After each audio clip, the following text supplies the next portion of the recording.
America, Israel, Iran இடையே தொடர்ந்து பார்த்தீங்கன்னா 4 வாரங்களை கடந்து போர் நடந்து கொண்டு இருக்கிறது.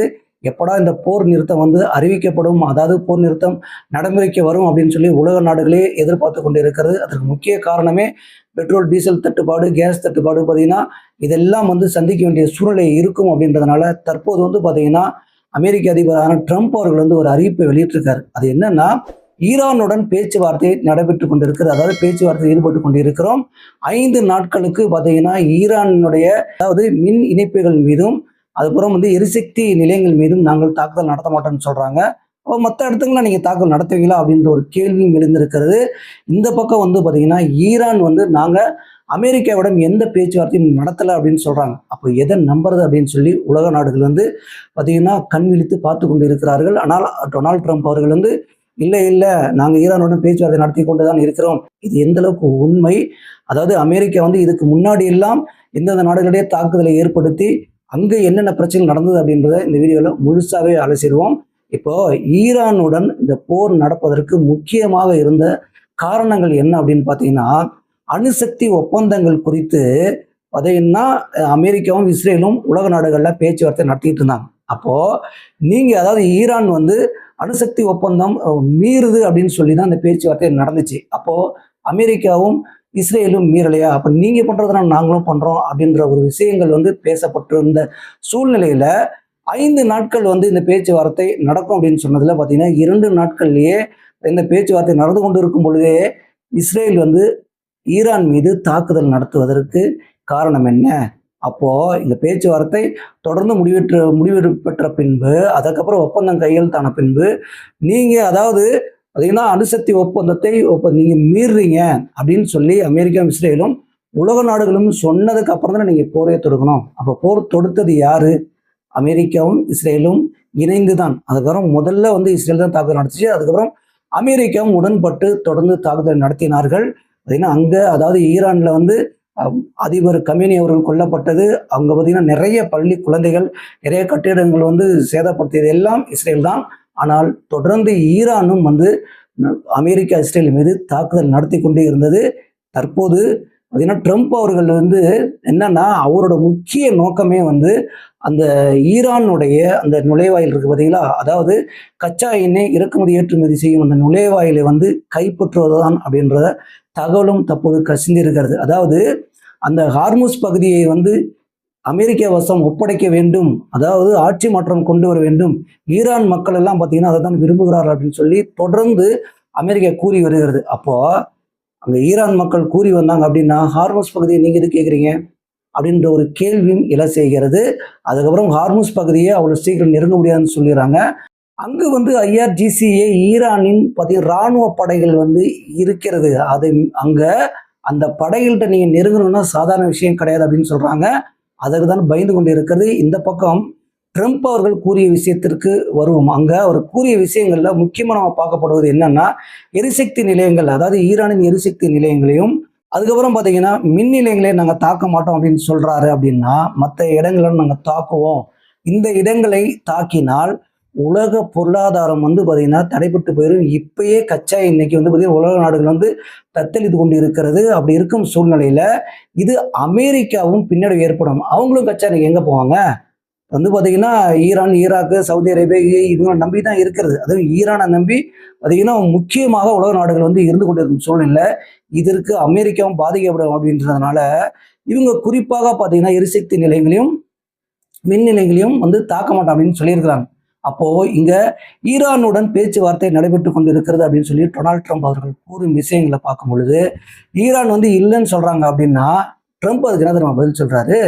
நாங்க அதாவது நிறைய பேரை முக்கியமான தலைவர்களை, ஈரான் சேர்ந்த முக்கியமான தலைவர்கள் எல்லாம் பார்த்தீங்கன்னா கொன்று விட்டோம். இப்போ யாரிடம் பேசுவது என்று தெரியவில்லை. ஆனால் முக்கியமாக இராணுவ தளபதிகளையும் அங்க நாட்டில் இருக்கும் முக்கிய தலைவர்களையும் கூப்பிட்டு அதை தற்போது இருக்கும் தலைவர்களை கூப்பிட்டு நாங்கள் பேச்சுவார்த்தை நடத்தி கொண்டுதான் இருக்கிறோம் அப்படின்னு சொல்றாங்க. ஆனால் இதை தொடர்ந்து திரும்ப திரும்ப ஈரான் மறுத்து வருகிறது. அப்போ டொனால்ட் ட்ரம்ப் அவர்கள் பயந்துட்டாரா அப்படின்னு கேட்டீங்கன்னா ஒரு பக்கம் அதுவும் உண்மைதான். ஏனென்றால் இங்க பார்த்தீங்கன்னா இஸ்ரேலும் அமெரிக்காவும் தொடர்ந்து தாக்குதல் நடத்தும் பொழுது ஈரான் நாங்கள் தாக்குதல் நீங்க நடத்தினால் நாங்கள் தொடர்ந்து தாக்குதல் நடத்துவோம் அப்படின்னு தான் சொல்றாங்களே தவிர அவங்க பார்த்தீங்கன்னா நிறுத்த மாட்டோம்னு சொல்லலை, ஆரம்பித்ததை நீங்கள் தான். நீங்கள் நிறுத்தி பார்த்தீங்கன்னா பேச்சுவார்த்தைக்கு உடன்பட்டு வர வேண்டும். அதாவது ஸ்ட்ரைட் ஆஃப் ஹார்முஸ் பகுதியை வந்து தரமாட்டோம் அப்படின்னு சொல்லி ஈரான் வந்து தொடர்ந்து வலியுறுத்தி வருகிறது. இந்த பக்கம் ட்ரம்ப் வந்து நீங்கள் அந்த ஸ்ட்ரைட் ஆஃப் ஹார்முஸ் பகுதியை நீங்கள் வந்து கொடுத்தால்தான் அப்படின்ற ஒரு விஷயங்கள், அதாவது கொடுத்தால்தான் நாங்கள் வந்து போராட்டத்தை வந்து நிறுத்துவோம் அப்படின்ற ஒரு நிலைப்பாட்டில் இருந்தாங்க. அதுக்கு வந்து 4 வாரங்கள் கெடு விடுத்திருந்தார். அப்போனா இப்போ 2 வாரத்திலே வந்து பார்த்தீங்கன்னா ட்ரம்ப் அவர்கள் பின்வாங்கிட்டாரு. அப்போது ஈரானிடம் அவர்கள் மோத முடியவில்லை. இப்போ இன்னொரு விஷயம் என்னன்னு பார்த்தீங்கன்னா, அமெரிக்காவும் இஸ்ரேலும் தொடர்ந்து ஈரானிடம் போர் தொடுத்து கொண்டிருக்கும் சூழ்நிலையில் அங்கே வந்து அவங்களுக்கே பொருளாதார பிரச்சனை ஏற்பட்டுருச்சு. எல்லா அணு ஆயுதங்களும் கொண்டு போய் நீங்கள் வந்து திருப்பி போரில் வந்து நீங்கள் வந்து இந்த அணு ஆயுதங்களெல்லாம் தயாரித்து இந்த மாதிரி போர் தொடுத்தீங்க அப்படின்னா நீங்கள் எந்த அளவுக்கு வந்து உங்கள் நாட்டெல்லாம் பாதுகாக்க முடியும்? அங்கே பிரச்சனை ஏற்படும்ல. அந்த பிரச்சனையை வந்து ஏற்பட்டிருக்குன்னு சொல்கிறாங்க. ஆனால் இது அமெரிக்காவுக்கு தான் ஏற்பட்டிருக்கு. இஸ்ரேலுக்கு ஏற்பட்டிருக்கா இல்லையா அப்படின்றது தற்போது வரைக்கும் தெரியல. அங்கே வந்து பார்த்தீங்கன்னா நெதன்யாகு வந்து அவர்கள் இறந்து விட்டார் அப்படின்னு சொல்லி அங்கே ஏஐ தான் நெதன்யாகுவா வந்து பார்த்தீங்கன்னா ஒவ்வொரு இடங்களும் வந்து போயிட்டு இருக்காங்க. நெதன்யாகு கண்டிப்பாக உயிரோடு இல்லை அப்படின்னு சொல்கிறாங்க. அதுக்கு நிறைய ப்ரூஃப் வந்து சமூக வலைதளம் நம்ம பார்த்துட்டு இருக்கிறோம். அதாவது அமெரிக்கா விட்டாலும் இஸ்ரேல் விடப்போவதில்லை அப்படின்ற சூழல் தான் நிகழ்கிற மாதிரி நமக்கு தெரிகிறது.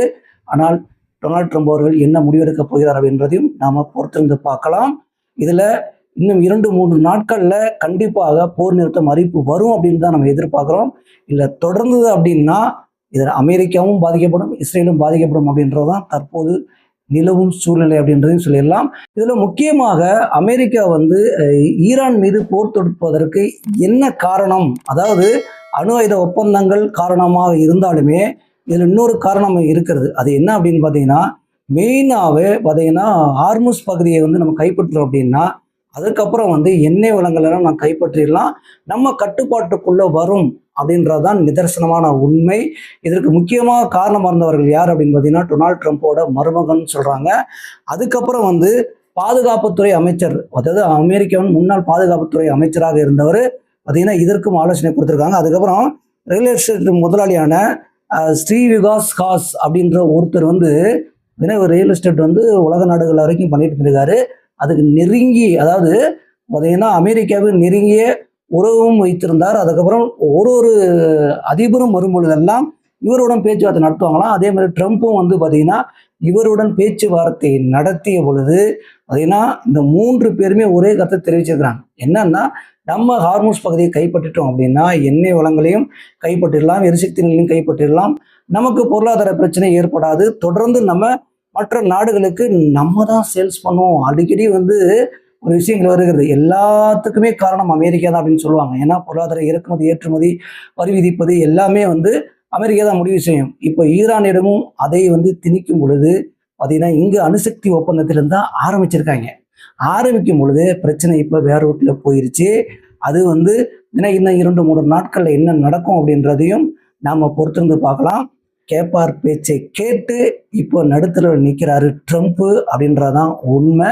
அடுத்து வந்து ட்ரம்ப் அவர்கள் முடிவெடுக்கும் விஷயத்தில் தான் இருக்கிறது. இல்லைன்னா அமெரிக்காவில் பெரும் பாதிப்பு ஏற்படும் அப்படின்னு உலக நாடுகள் வந்து எச்சரிக்கை விடுத்திருக்கிறது. இதற்கு ட்ரம்ப் என்ன முடிவு பண்ணுகிறாரு அப்படின்றதையும் நாம் பொறுத்திருந்தே பார்க்கலாம். இதில் முக்கியமாக அமெரிக்கா வந்து ஈரானில் இப்பொழுது எப்படி போர் தொடுக்கிறதோ அதே போல மற்ற நாடுகளிடமே போர் தொடுத்து வந்தது. அந்த போர் தொடுத்த விஷயங்கள் என்னன்றது ஒரு சில விஷயங்களை ஷார்ட்டாகவே நம்ம பார்த்துடலாங்க. 1991ஆம் ஆண்டு பார்த்தீங்கன்னா ஆப்ரேஷன் செசஸ்ட்ராம் அப்படின்னு சொல்லி பார்த்தீங்கன்னா அமெரிக்கா வந்து ஈராக் மீது போர் தொடுத்தது. இதே காரணங்களை காட்டி தான், அதாவது ஈரானில் எப்படி வந்து தற்போது போர் தொடுக்கிறாங்களோ அதே காரணங்களை காட்டி பார்த்தீங்கன்னா அமெரிக்கா ஈராக் மீது போர் தொடுத்தது. அதுக்கப்புறம் 2003ஆம் ஆண்டு ஈராக் வந்து பேரழிவை ஏற்படுத்தும் ஆயுதங்களை வைத்திருக்குதுன்னு சொல்லி அமெரிக்கா வந்து ஈராக் மீது போர் தொடுத்தது. அப்போ வந்து அதிபராக இருந்த சதாம் ஹுசைன் அவர்களை வந்து கைது செய்து பார்த்தீங்கன்னா மரண தண்டனை விதித்தார்கள். அந்த சமயங்களில் அதுக்கப்புறம் இன்னொரு விஷயங்களை அறிவித்தாங்க. அதாவது இந்த போர்லாம் முடிஞ்சதுக்கப்புறம் ஈராக்கில் பேரழிவை ஏற்படுத்தும் அணு ஆயுதங்கள் இல்லை அப்படின்ற ஒரு அறிவிப்பு வெளியிருந்தது. இது வந்து அமெரிக்கா வெளியிட்டதா, உலக நாடுகள், உலக பத்திரிகை வெளியிட்டதான்றது இது வரைக்குமே தெரியல. ஆனால் இந்த விஷயங்களும் வெளிவந்தது. உலக நாடுகள் வந்து கண்டனம் தெரிவித்தார்கள். ஃபர்ஸ்ட்ல வந்து பேரழிவை ஏற்படுத்தும் அணு ஆயுதங்கள் இருக்குன்னு சொன்னாங்க. அதுக்கப்புறம் இல்லைன்ற ஒரு விஷயங்கள் வரும்போது அமெரிக்காவும் வந்து இருப்பதாக தகவல் வந்தது அப்படின்ற ஒரு விஷயங்களையும் தான் பதிவு செஞ்சிருக்காங்களே தவிர எது உண்மை என்று தெரியவில்லை. சதாம் ஹுசேன் அவர்களுக்கு மரண தண்டனை கொடுத்து பார்த்தீங்கன்னா அவர் இறந்தும் போய்விட்டார். அதற்கப்புறம் 1960 காலகட்டங்களில் மத்திய ஆப்பிரிக்காவில் உள்ள காங்கோ நாடு வந்து அப்போதாங்க உருவாயிருச்சு. இயற்கை வளங்கள் மிகுந்த அந்த நாட்டில் முதல் அதிபராக, அதாவது பிரதமராக வந்தவர் பார்த்தீங்கன்னா லூவும்பா. இவர் வந்து பார்த்தீங்கன்னா அந்த நாட்டின் வளங்களுக்கு முக்கியத்துவம் கொடுத்து பக்கத்து அண்டை நாடுகளிடையே வந்து சோவியத் யூனியன் பார்த்தீங்கன்னா உதவியெல்லாம் நாடி இருக்காரு. அந்த சோவியத் யூனியன் உதவியை நாடினதுனால அந்த நாடு வளர்ச்சி பெறுவதற்கு அவர்கள் உறுதுணையாக இருக்கிறேன்னு சொன்னாங்க. சோவியத் யூனியன் எல்லாம் வந்து என்னென்ன தேவையோ அதை வந்து பார்த்தீங்கன்னா நாங்கள் உங்களுக்கு தரோம் அப்படின்னு சொல்லியிருந்திருக்காங்க. அங்கே இருக்கிற வளங்களையும் இந்த சோவியத் யூனியன் வந்து பெற்றுக்கொண்டு வந்த சூழ்நிலையில் அமெரிக்கா தலையிட்டு பார்த்தீங்கன்னா அங்கேயும் ஒரு பிரச்சனையை உருவாக்குனாங்க. அதாவது இவங்க டைரெக்டாக எந்த பிரச்சனையும் உருவாக்குறது இல்லைங்க. இப்போ இதே நம்ம வந்து ஈராக் பிரச்சனை சொன்ன பார்த்தீங்களா, அதுவும் பார்த்தீங்கன்னா அங்கே இருக்கிற கிளர்ச்சியாளர்களை பயன்படுத்தி தான் அங்கே வந்து ஈராக்கில் வந்து, அதாவது மக்கள் விரும்பும் ஆட்சி அங்கே இல்லை அப்படின்னு சொல்லி தான் அமெரிக்கா வந்து தொடர்ந்து அங்கே தாக்குதலை ஏற்படுத்தினாங்க. சதாம் ஹுசேனையும் வந்து பார்த்தீங்கன்னா மரண தண்டனை கொடுத்தாங்க. அதுக்கப்புறம் பார்த்தீங்கன்னா நல்ல ஆட்சி அமைந்தது அப்படின்னு சொல்லி அதுக்கப்புறம் அறிவிப்பு வெளியிட்டாங்க. இதெல்லாம் அமெரிக்கா வந்து தொடர்ந்து அறிவிச்சிட்டு வரதான். இதே மாதிரி பார்த்தீங்கன்னா இங்கேயும் மத்திய ஆப்பிரிக்காவில் இந்த காங்கோ நாட்டிலையும் வந்து பார்த்தீங்கன்னா மக்கள் விரும்பாத ஆட்சி தான் நடந்துகிட்டு இருக்கு அப்படின்னு சொல்லி, அதாவது காங்கோ நாட்டில் உள்ள கிளர்ச்சியாளர்களை தான் லூவும்பாவையும் கைது செய்து பார்த்தீங்கன்னா அங்கே மக்களுக்கு விரோத சக்தியை உருவாக்குகிறார். மக்களின் பாதுகாப்புக்கு இவர் வந்து எதிராக செயல்படுகிறார் அப்படின்னு சொல்லி அவரும் வந்து கொல்லப்பட்டார் அப்படின்ற தகவலும் பார்த்தீங்கன்னா வெளியே வந்திருக்கிறது. அதுக்கப்புறம் தாங்க ஒரு முக்கியமான ஒரு விஷயம், இதுதான் வந்து உலக நாடுகளிடையே தெரிஞ்ச ஒரு விஷயம். அந்த தலைவரை பற்றி தெரியாதவங்க யாரும் மாட்டாங்க. இது வந்து பயங்கர ஒரு புரட்சியை ஏற்பட்டதுன்னு சொல்லலாம். அது யார் அப்படின்னு பார்த்தீங்கன்னா கடாபி. இவர் வந்து லிபியாவின் நீண்ட கால தலைவராக இருந்தவர். இவரை பற்றி தெரியாதவங்க யாருமே இருக்க மாட்டாங்க. இந்த கடாபி மீது பார்த்தீங்கன்னா எதிரான ஒரு சில விஷயங்கள் கருத்தும் வந்து வெளியே கசிந்து கொண்டு இருந்தது. ஒரு பக்கம் வந்து பார்த்தீங்கன்னா கடாபி வந்து நல்ல ஆட்சியை வந்து லிபியாவில் வந்து நடத்தி கொண்டிருக்கிறார் அப்படின்ற விஷயம் வந்தது. இந்த விஷயங்கள்லாம் 2000க்கு முன்பு வந்து பெரிதாக பேசப்பட்ட ஒரு சம்பவம் தானே தவிர, இவர் வந்து, அதாவது கடாபி வந்து பார்த்தீங்கன்னா அங்கே இலவச மருத்துவம், இலவச கல்வி, பார்த்தீங்கன்னா மக்களுக்கு வந்து தற்சார்பு கொள்கையை வந்து உருவாக்கி அனைத்துமே அந்த நாட்டில் லிபியாவிலே வந்து உருவாக்குற, ஜப்பானில் எப்படி வந்து பார்த்தீங்கன்னா தற்சார்பு கொள்கை இருக்கிறதோ அதே போல் இங்கேயும் லிபியாவிலையும் வந்து கடாபி தலைமையில் வந்து தற்சார்பு வந்து அந்த அளவுக்கு தற்சார்பு கொள்கையை மக்கள்லாம் பின்பற்றுறாங்கன்னு சொல்கிறாங்க. அப்படி இருக்கும் பொழுது கடாபி அவர்களையும் பார்த்தீங்கன்னா அங்கே லிபியாவில் கிளர்ச்சியாளர்கள், அதாவது ஒவ்வொரு நாட்டிலையும் ஒரு எதிரிகள் இருப்பாங்க இல்லைங்களா, அது அமெரிக்கா உருவாக்குதா இல்லை அங்கேயே ஆல்ரெடி உருவாக்கப்பட்டு இருந்தார்களா அப்படின்றதான் கேள்விக்குறிதான். அது தகவல் வெளியாத ஒரு தகவல். ஆனால் அமெரிக்கா அது உருவாக்கி இருக்கிறது அப்படின்னு சொல்லி தான் உலக நாடுகள் பத்திரிகைகள் எழுதிட்டு இருக்காங்க. அதே போல் வந்து பார்த்தீங்கன்னா லிபியாவிலையும் இப்போ பார்த்தீங்கன்னா ஒரு கிளர்ச்சியாளர்கள் உருவாகி அவர்களுக்கு எதிராக, அதாவது கடாபிக்கு எதிராக வந்து செயல்பட்டு கடாபியை வந்து 2011ஆம் ஆண்டு படுகொலை செய்தார்கள். இதற்கும் பார்த்தீங்கன்னா நேரடியாக அமெரிக்கா வந்து தலையிடலைங்க. அங்கேயும் இராணுவத்தை அனுப்பி அந்த கிளர்ச்சியாளருடன் சேர்ந்து, அதாவது கடாபிக்கு எதிராக இருக்கும் அந்த நபர்களுடன் சேர்ந்து செயல்பட்டு பார்த்தீங்கன்னா கடாபியை வந்து படுகொலை செய்திருக்கிறார் என்ற விஷயம் தற்போது கசிந்திருக்கிறது. இதை வைத்தே பாருங்கள் இப்பொழுது ஈரானில் என்ன நடக்கிறது அப்படின்னு சொல்லி. இதில் ஒரு பக்கம் வந்து சீனாவும் ரஷ்யாவும் இங்கே வந்து போர் தொடர்ந்து கொண்டிருக்கிறது பார்த்தீங்களா. இந்த சமயங்களில் இவங்க என்ன பண்ணுறாங்கன்னா, இவங்க தொடர்ந்து அவங்க பொருளாதார வளர்ச்சியை வந்து மேம்படுத்தி கொண்டே இருக்கிறாங்க. போரை பற்றி எதுவுமே கண்டுக்கவே இல்லைங்க. ஆனால் மறைமுகமாக சீனா வந்து ஈரானுக்கு பார்த்தீங்கன்னா சப்போர்ட் பண்ணுது அப்படின்ற ஒரு விஷயங்களும் கசிந்து இருக்கிறது. அது எந்த அளவுக்கு உண்மை அப்படின்றது தெரியல. ஆனால் ஈரான் வந்து தொடர்ந்து அமெரிக்கா இஸ்ரேலையும் ஏற்றுக்கொண்டிருக்கும் சூழ்நிலையை பார்க்கும்பொழுது உண்மையாக தான் இருக்கும் என்று நாம் நம்பக்கூடிய சூழ்நிலை இருக்கிறோம். ஆனால் ரஷ்யாவும் சீனாவும் தொடர்ந்து அவர்கள் பொருளாதாரத்தை உயர்த்தி கொண்டே போகிறார்கள். இங்கே வந்து பார்த்தீங்கன்னா அமெரிக்கா வந்து ஈரான் மீது போர் தொடுத்து கொண்டு இருக்கிற இந்த சூழ்நிலையில இங்கே அவர்களோட பொருளாதாரம் வந்து சரிந்து கொண்டு வந்திருக்கிற சூழ்நிலை நம்ம பார்க்க முடிகிறது. இன்னொரு விஷயம் என்னன்னு பார்த்தீங்கன்னா, ரஷ்யாவிடம் வந்து நீங்கள் கச்சா எண்ணெய் வாங்கினீங்கன்னா நாங்கள் வரி விதிப்போம் அப்படின்னு சொல்லி அமெரிக்கா சொன்னாங்க இல்லைங்களா. ஆரம்பத்தில் சொல்லிட்டு தான் வந்தாங்க. அது தெரியாதவங்களுக்கும் பார்த்தீங்கன்னா இந்த விஷயத்தை நம்ம பதிவு செஞ்சுக்கிறோம். அப்படி சொல்லிட்டு வந்தவங்க இப்போ என்ன பண்ணுறாங்கன்னா, ரஷ்யாக்கிட்ட நீ கச்சா எண்ணெய் வாங்கலான்னு சொல்கிறாங்க. ஏன்னா இப்போ அமெரிக்கா வந்து அவ்வளோ ஆர்டர் போட்டாங்க, இல்லை நாங்கள் வரி விதிப்போம், எங்கள்கிட்ட தான் வாங்கணும், எல்லா ஏற்றுமதி இறக்குமதி எங்களுக்கு தான் செய்யணும், நாங்கள் சொல்கிறதான் கேட்கணும்னு சொன்னாங்கல்ல. இப்போ உங்கள்கிட்டே கொடுக்கறதுக்கு இல்லையே ராஜா. அப்படி இருக்கும்போது ரஷ்யா கிட்ட நீங்கள் வாங்கிக்கன்னு சொல்கிறாங்க. அங்கே இன்னொரு விஷயம், உக்ரைனுக்கும் ரஷ்யாவுக்கும் ஒரு போர் நடந்ததில்ல, இதுக்கு என்ன காரணம் அப்படின்றதையும் தற்போது வந்து பார்த்தீங்கன்னா சமூக வலைதளங்களில் வெளியிட்டு பரபரப்பை ஏற்படுத்தியிருக்காங்க. அது என்ன அப்படின்னு பார்த்தீங்கன்னா, அமெரிக்க அதிபராக பைடன், அதாவது இதற்கு முன்னு பைடன் இருந்தார் பார்த்தீங்களா, அவர் இருக்கும் பொழுது உக்ரைன் வந்து அமெரிக்காவோட நேட்டோ படையிடம், அதாவது நேட்டோ இராணுவத்திடம் சேர்ந்து ரஷ்யா மேலே வந்து போர் தொடுப்போம்னு சொன்னாங்க. அப்போ ரஷ்யா சும்மா இருக்குமா? அதுக்கு தான் உக்ரைன் மீது வந்து பார்த்தீங்கன்னா ரஷ்யா போர் தொடுத்தது. அதற்கப்புறம் ட்ரம்ப் என்ன சொன்னாருன்னா, நாங்கள் வந்து இந்த உக்ரைன் ரஷ்யா போரை வந்து நான் நிறுத்துவேன், கண்டிப்பாக அது வந்து வந்த ஒரு வாரத்துக்குள்ளே முடிவு கட்டும் அப்படின்னு சொன்னார். ஆனால் அவரு வந்து என்ன பண்ணியிருக்காருன்னா, உக்ரைனை தூண்டி விட்டு வேடிக்கை பார்த்துருந்தாரு. ஆனால் தற்போது என்ன செஞ்சிருக்காருன்னா, உக்ரைன் அதிபரை அழைத்து அவர் இரு நாடுகளிடமே ஒப்பந்தம் போட்டிருக்காரு. அது என்னன்னு பார்த்தீங்கன்னா கனிமூல ஒப்பந்தங்க. அது என்ன கனிமூலத்தில் உக்ரைன் ரகத்துலலாம் சுரண்டி நோண்டி எடுத்துகிட்டு வர்றதுக்கு ஒப்பந்தம் போட்டிருக்காரு. இதில் உக்ரைன் அதிபரும் வந்து பார்த்தீங்கன்னா கையெழுத்திட்டாரு. என்ன பயந்துட்டு தான் கையெழுத்திட்டுருக்காருன்னு வச்சுங்களேன். இப்போ ரஷ்யா வந்து தொடர்ந்து இதை கவனிச்சுக்கிட்டு வராங்க.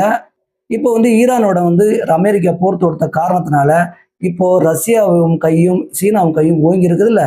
இப்போ அமெரிக்க அதிபர் ட்ரம்ப் என்ன பண்ண போறாரு? ஈரானிடம் இறங்கி போய் தான் ஆக வேண்டும். இந்த சூழ்நிலையில நீங்க பாருங்களேன், உலக நாடுகளிலேயே ஏற்படும் பிரச்சனைகளுக்கு யார் காரணம் மட்டும் பாருங்க. எல்லா விஷயங்களுக்கும் எல்லா சம்பவங்களுக்கும் அமெரிக்காவும் இஸ்ரேலும் முடிவு பண்ணுவதுதான் காரணமாக இருக்கிறது. அப்படி இருக்கும் பொழுது உலக நாடுகளிலேயே வரியை போட்டு பார்த்தீங்கன்னா எல்லா விஷயங்களையும் திணிப்பதில் அமெரிக்காவும் இஸ்ரேலும் தலையிடுவதனால தான் மக்களிடையே இந்த மாதிரி பிரச்சனைலாம் உருவாகுது அப்படின்றதையும் தற்போது சமூக வலைதளங்களில் ஓப்பனாக பேசக்கூடிய சூழ்நிலை உருவாகி இருக்கிறது.